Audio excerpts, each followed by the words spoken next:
Alors, en ce moment, on dépoussière l'ancien parce que je vous propose encore un ancien format de vidéo qui était la boîte à questions, la boîte du mercredi. La question du mercredi. Non, voilà. La question du mercredi. C'est en fait en prenant la dernière fois mes boîtes pour faire les battles que ça m'y a fait penser. Et c'est vrai que j'ai quelques questions auxquelles je n'ai pas toutes répondu ou j'ai répondu vite fait. Il y en a certaines que non, parce qu'il y en a certaines, elles sont vraiment récentes, notamment la première. Voilà, donc je me suis dit, je ne vais pas tirer au sort une question avec la question du mercredi, mais je vais répondre à quelques questionnements. Et puis je vais voir si je ne ferai pas des vidéos à part en fait sur certaines questions, hein. Bon, ça va, il n'y en a pas beaucoup. Si vous avez justement des questions, des envies que j'aborde quelque chose, n'hésitez pas à me l'écrire en commentaire. Comme ça, sur une prochaine vidéo, question du mercredi, eh ben, je l'aborderai. Voilà. Surtout que je crois que j'avais des questions, mais je ne suis pas remontée loin dans les commentaires. Et puis, je ne sais plus où j'ai la boîte à questions là, du mercredi. Donc, il faudrait que je recommence. Donc, si jamais vous aviez des questions que vous m'aviez fait passer et auxquelles je n'ai pas répondu, mais n'hésitez pas à réitérer le message. Voilà. News. J'ai dit que je commençais par les news à tous mes débuts de vidéo. Donc, news du moment. Cercle de partage, 25 avril, 9 h, qui sera dédié au Petit Lenormand, nos pratiques autour du Petit Lenormand. Donc, que vous soyez initié à ce format de jeu ou que vous soyez complètement dubitatif sur ce jeu, que vous ne l'utilisiez pas en fait, néophyte, venez nous rejoindre sur ce cercle de partage via Discord où on papote, on échange. Voilà, c'est toujours un moment convivial, c'est gratuit et si vous êtes intéressé, vous m'envoyez un mail, comme ça, moi, quelques jours avant quand même, peut-être la veille des fois, je vous envoie le lien vers le cercle de partage. D'ailleurs, en parlant de ça, des fois, mes messages, surtout sur les boîtes mail Gmail, mes messages que j'envoie avec ma boîte mail Sia del Sol, vous les retrouvez sur la partie, comment on appelle ça? Promotion. Vous savez, Gmail, il trie boîte principale, promotion, réseaux sociaux. Je crois qu'il y a ça. Et moi, il se dit où Sia del Sol, il y a un site, il y a une boutique, hop, on la met dans les mails promotion, comme les boutiques en fait. Donc forcément, eh ben, mes messages ne sont pas vus. C'est ballot.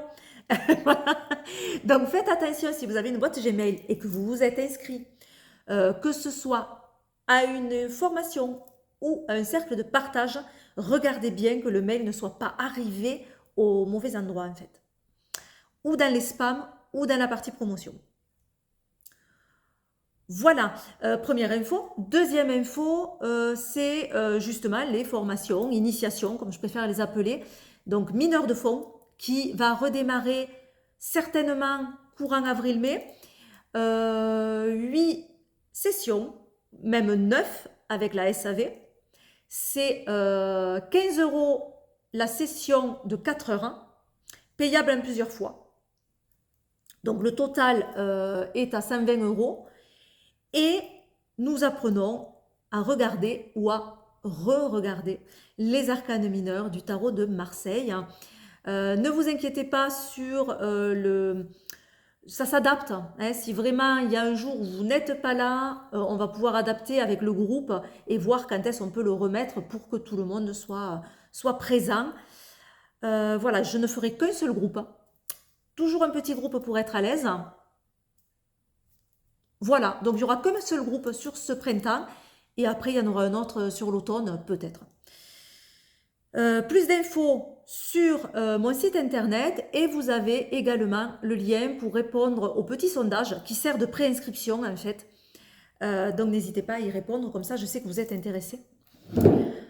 Pour cela, c'est bien d'avoir effectivement une connaissance. Alors, justement, il y a une des questions sur ça. Mais justement, je vais l'aborder à ce moment-là. Voilà, voilà pour les infos du moment. Je crois que j'ai que ça. Je crois, oui. Oui, parce qu'après, c'est tout hypothétique, donc je ne vais pas... je vous dirai quand je serai plus sûre du reste.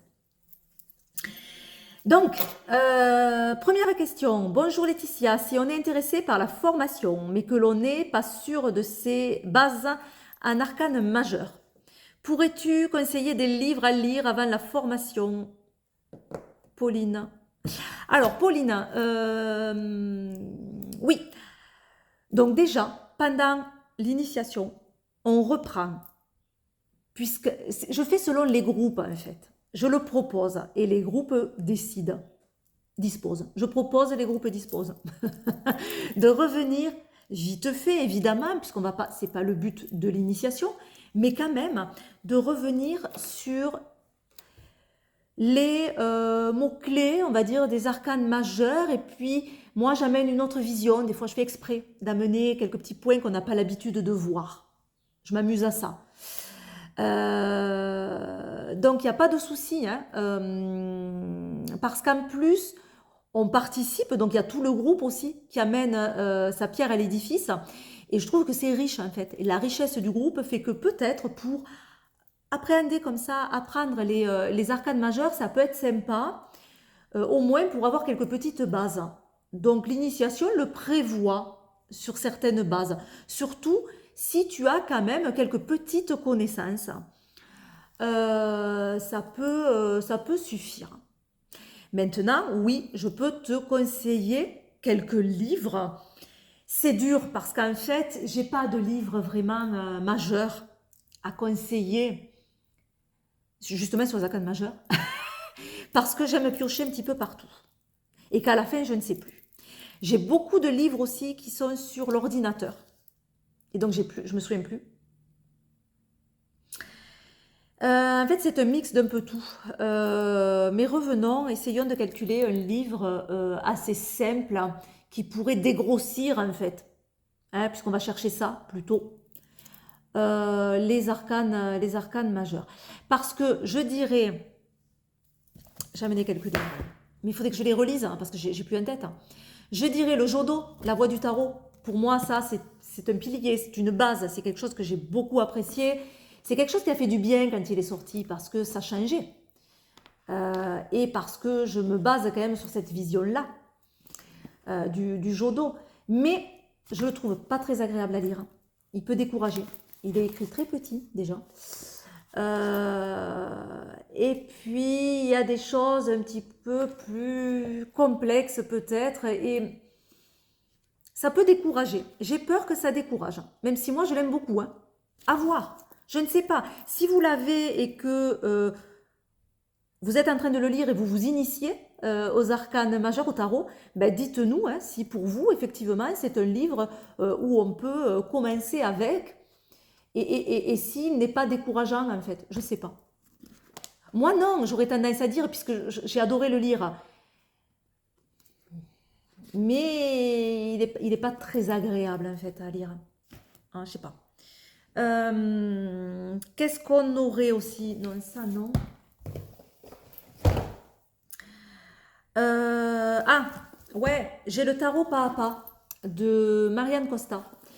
J'aime beaucoup la vision de Marianne Costa, mais d'ailleurs qu'on retrouve là, Marianne Costa, hein, dans La Voix du Tarot, parce que c'est Jodo, mais c'est aussi Marianne Costa. Et donc là, c'est son bouquin à elle, qui est assez dense, et qui est quand même intéressant. Moi, j'aime son approche. Hein. Donc, je vous avoue que, ouais, je l'ai lu et relu, hein, celui-là. Et je pense qu'il est pas mal pour avoir l'essentiel. En plus, il y a un petit tableau après où il y a vraiment que l'essentiel sur les cartes. Alors, j'ai peut-être quelques différences, mais ça on a tous des différences d'interprétation sur certaines arcanes mineures par rapport à Marianne Costa. Mais voilà, c'est certains points que moi je vois différemment. Mais après, ça reste une bonne base. Alors, je regarde si les arcanes majeures, il y a quand même... parce que là, je vois beaucoup sur les arcanes mineures. Et c'est vrai que... qu'est-ce qu'on a? Ah, on n'a pas grand-chose. Ouais, je ne sais pas si ça va suffire quand même. Ça reste léger, vous voyez. Voilà. Pour chaque carte, on a un tout petit paragraphe à chaque fois. Bon, je ne sais pas. J'avoue que ces deux, moi, je les trouve fort intéressants. Mais pour commencer, pour dégrossir juste, hein, mais je ne sais pas si ça va pas plus s'embrouiller, en fait. Ça dégrossit pas, quoi. Après, ça apporte pas mal de choses. Mais ça dégrossit pas. Celui-là, non. J'en ai plein, j'ai pas amené tous les livres que j'ai, parce que sinon ça ne sort pas. J'ai amené celui-ci, qui je pense, c'est celui que je choisirais, je pense. C'est Ombre et Lumière du tarot de Carole Cédillo. Pour dégrossir, puisqu'on est sur ce thème-là, je pense qu'il est bien fait. Il est clair, il est lisible, c'est écrit assez gros. Voilà, par exemple, une carte sur le pape. Donc, on a une explication générale. On a le nombre qui est expliqué. Hop. On a le pentagramme, donc l'image que ça peut renvoyer. La lettre, l'élément. Donc après, elle revient sur certains détails de l'illustration, par exemple les mains et le geste, le vêtement, le siège. Donc elle analyse tout ça, la tiare, la croix, la tonsure. Voilà, donc tous ces éléments symboliques sont analysés. Et à la fin, on a aussi au niveau astrologique, alors moi des fois je suis pas d'accord, et là je sais pas, parce que je vous avoue qu'il faudrait que je m'y replonge dessus, si je suis d'accord avec sa vision. Et on a aussi la mythologie. Voilà, et à la fin, on a le pape, ce que permet l'arcane en positif et négatif. Et ça, c'est peut-être pas mal, parce que on revient sur des mots-clés. Moi, je trouve que c'est bien les livres, enfin, ça c'est mon avis. Quand on part de l'illustration, qu'on voit ce qu'il y a dans l'illustration, ça aide déjà à comprendre la carte. Et après, juste quelques mots-clés comme ça, en positif, en négatif, pourquoi pas. Et tout ça, après, on arrive à l'adapter au tirage qu'on fait. Plutôt qu'avoir un livre qui reprend les significations au niveau amour. Au niveau amour, en positif, en négatif. Au niveau travail, en positif, en négatif. Au niveau santé, positif, négatif. Au niveau projet. Au niveau, je sais pas moi, spiritualité. Au niveau... Et on peut en ajouter plein de niveaux. Je trouve que ça alourdit et que quand même, si on a compris l'énergie de la carte, on est capable de l'adapter à la situation et au tirage. Voilà, on est capable de s'en détacher. À la limite, qu'il y ait des choses particulières sur de la psychologie, sur de la carte, sur, je sais pas moi, ouais, pourquoi pas la psychologie, ce biais-là qui est moins employé, ou alors rester très général, mais sur la signification générale, l'action de la carte. Voilà, quelle est l'action de cette carte, quel est le conseil? Rester très général plutôt que partir sur plein de petits détails qui, je trouve, est un amas après de choses qui servent, enfin, qui servent à rien. Encore une fois, quand on a compris l'énergie de la carte, on peut la transposer. Donc voilà. Donc peut-être que celui-là est assez large et pourquoi pas. Moi, je pense que c'est quelque chose qui peut être sympa. Après, il y a des livres que j'ai dans ma... Il faudrait que je les relise, hein, mais qui peut-être... Surtout que ça ne doit pas être cher, ça. J'ai la divination par le tarot de Marseille. Alors, divination entre guillemets, hein, je trouve. Hein, mais bon. Mais ça nous permet de comprendre la carte assez simplement, je trouve. J'ai l'impression, en tout cas. Si on va sur une carte, on a la carte qui est présentée en grand avec les mots-clés.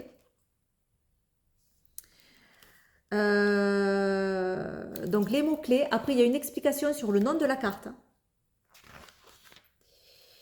Il y a l'aspect numérologique, le conseil de la lame, la tendance de la période considérée, la période de la vie, les planètes, bon tout ça, hein, personnages, qualités, défauts, interprétation générale, un aspect positif, négatif.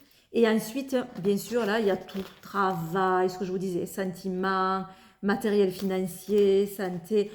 Bon, c'est un peu trop. Mais on a quand même l'interprétation générale. Et ça peut aider, pourquoi pas, à comprendre la carte. Ouais. Et ensuite, j'ai celui-là. Alors, celui-ci, il est quand même pas mal. C'est Tarot, interpréter les cartes pour connaître votre avenir de Chris Semet, aux éditions Hachette. Alors, je vous montre tout ça sur une carte. Ah, ben voilà la papesse. Donc, la papesse. On a, alors je vous explique, son évolution iconographique. Et donc, chaque fois, il y a les images. Évolution iconographique de la carte. L'évolution chromatique de la carte.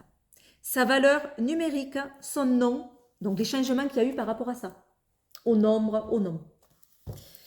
Donc ça, c'est intéressant pour suivre l'histoire. Je trouve que c'est pas mal. Ensuite, il y a donc un peu d'histoire. Donc là, je suppose qu'il nous parle de la papesse Jeanne. Oui, c'est ça. Voilà. Ensuite, on a la figure en elle-même qui va être analysée. Donc, avec ce qu'on voit au premier coup d'œil. Les vêtements, les cheveux, l'attitude. Tout ça va être expliqué. Les objets et symboles. Donc là, tous les objets. Le livre, la teinture, l'étole en croix, la tiare, etc. Ensuite, il y a une analyse approfondie. Ces corrélations, donc avec l'astrologie, avec les runes, le message. Vous voyez qu'il y a pas mal de choses. Et l'interprétation. Mais voilà, on a le message et l'interprétation en quelques mots. Le message, il est là. Donc, je vous dis, par exemple, son message de la papesse. Marquer un temps d'arrêt, faire une pause, observer ce qui nous entoure, être attentif à son environnement, faire preuve de prudence, veiller à ce qui se passe, être ouvert au monde qui nous entoure, prendre du recul, mettre en perspective. Et au niveau de l'interprétation, cette carte signale souvent que le consultant va entrer dans un cycle obligatoire qu'il ne pourra pas éviter ou contourner. Elle incite à faire face à ses obligations, aux épreuves de la vie. Lorsqu'elle apparaît dans un tirage, elle indique que le consultant doit examiner attentivement une situation ou un projet. Dans certains cas, elle sera l'indice d'un arrêt, d'une pause, d'un besoin de revenir à l'essentiel. Ainsi, parfois, elle marque le retour à la réalité. Voilà, je trouve que c'est assez succinct. Mais on comprend l'énergie de la carte. Donc, en fait, celui-là, il est assez clair. Et il reprend un petit peu tout, finalement, donc de Chris Semet. Et celui-ci de Carole Sedillo, Ombre et lumière du tarot, qui peut être aussi sympa. Voilà. Je resterai sur ces deux, peut-être. Même si j'aime bien cela. Voilà, alors je ne sais pas si, Pauline, je t'ai aidé ou pas, mais t'inquiète pas, on peut aussi revenir un peu, en tout cas sur les mots-clés pendant l'initiation pour pas que tu sois perdu. Et ensuite, comme pour chaque arcane mineur, on revient aussi aux arcanes majeurs, ça permet quand même chaque fois de revoir. Voilà, donc je pense que ça peut le faire. Ensuite, autre question. Un stylo qui remplace le pendule. Je veux bien l'explication, Brigitte. Je ne sais plus, Brigitte, si j'avais donné l'explication ou pas. Je suis revenue sur ce message et j'avais dit que j'expliquerais. Et je ne sais plus si je l'ai fait. Alors, c'est tout simple en fait. Hein. Parce que je disais lors d'une vidéo que j'utilisais rarement le pendule. Je l'utilise de temps en temps, mais je ne suis pas adepte du pendule. Et déjà, moi, ça tourne à l'envers. Bon, mais ça peu importe, hein, mais voilà. De toute façon, tout est à l'envers chez moi. Mais ça me perturbe. Voilà, j'ai l'impression que je bloque et il ne bouge pas trop. Et en fait, je me suis aperçue que finalement, en prenant un stylo, un carnet, j'ai un carnet exprès à ça. Et je prends un stylo Bic très simple. Et en fait, je m'installe vraiment les deux pieds au sol, confortablement. Je me mets vraiment dans une situation où je suis apaisée, ouverte aussi. Si vous faites de la méditation, vous pouvez faire de la méditation pour commencer, mais vous vous mettez dans cet état-là, en fait. Je prends mon stylo et la main, elle va bouger seule, en fait. Je commence toujours par poser des questions parce que comme moi, je suis à l'envers, j'ai besoin chaque fois de me remettre le mouvement. Et comme au pendule, en fait, je lui demande de faire un oui. Il aurait fallu que je prenne peut-être mon cahier. Alors, je lui demande de faire un oui. Alors, mettons, j'ai une feuille. Je suis avec mon stylo. En général, voilà, ça va se mettre à tourner comme ça. Ça tourne. Comme ça. Ou comme ça. Là, je peux pas, il faudrait bien que je sois dans un état, voilà, ouais, c'est plus comme ça. Là, c'est mon oui. Plus comme ça. Hop, ouais. Là, c'est en général la réponse oui. Et quand ça fait comme ça, là, c'est ma réponse non. Oui, non. Voilà, en général, c'est ça. Et puis, quand ça bouge pas, ça répond pas. Ça arrive des fois. J'arrive pas, ça bouge pas. Et je laisse venir, en fait. Et je pose des questions, en fait, à ma main, tout simplement. Et en fait, le mouvement vient tout seul. Plus facilement en faisant ça qu'avec un pendule. Voilà, c'est voilà ma technique. Il n'y a pas vraiment de gros trucs. Hein. Et voilà, Brigitte. En fait, c'est vraiment se détendre, prendre un carnet et laisser la main parler. Voilà, selon l'énergie. C'est comme un pendule. En fait, le stylo devient ce pendule, cet outil qui va servir à libérer l'énergie, en fait. Voilà. Alors, je vous dis pas la tête du carnet, hein, je vous le montre pas. Il y a des gribouillis partout, en fait. Voilà.